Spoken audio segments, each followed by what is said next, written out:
अगर ये सच नहीं समझे तो भारत का भविष्य बहुत डरावना। हिंदू मुस्लिम की लड़ाई नहीं, ये सिस्टम की नाकामी। नारे नहीं, कानून चाहिए, वरना देश नहीं बचेगा। अगर कानून कमजोर रहेगा तो देश टूटता रहेगा।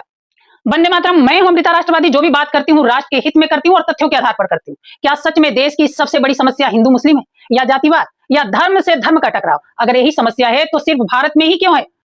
सच यह है कि समस्या धर्म नहीं, समस्या कमजोर कानून और स्वार्थी राजनीति है। हम वर्षों से आंदोलन करते आ रहे हैं, नारे लगाते आ रहे हैं, एक दूसरे से लड़ते आ रहे हैं, लेकिन नतीजा क्या निकला?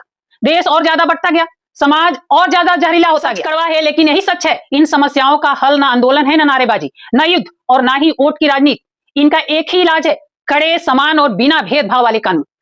जिस देश में कहने को तो सबके लिए एक समान कानून है, लेकिन शिक्षा, नागरिकता, जनसंख्या और राष्ट्रीय प्रतीकों और सार्वजनिक आचरणों पर अलग अलग नियम है, वह देश कभी स्थिर नहीं रह सकता। अगर कहा गया है कि स्कूल कॉलेज में धर्म के आधार पर पहचान नहीं होगी, तो सच में नहीं होनी चाहिए। अगर देश का राष्ट्रीय गान और राष्ट्रीय गीत हमारी पहचान है, तो हर नागरिक के लिए अनिवार्य होनी चाहिए, वो किसी भी धर्म या जाति का हो। अगर संविधान इस देश की आत्मा है तो उसे मानना विकल्प नहीं, कर्तव्य होना चाहिए। देश की सबसे बड़ी समस्या देश की जनसंख्या है, लेकिन इस पर एक बार भी विचार नहीं किया जा रहा।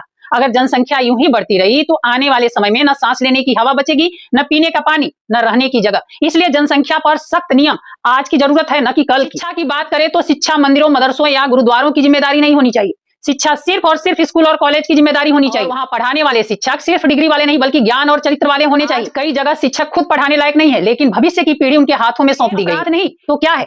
देश 5 साल की कुर्सी से नहीं चलता, देश आने वाली पीढ़ियों से चलता है।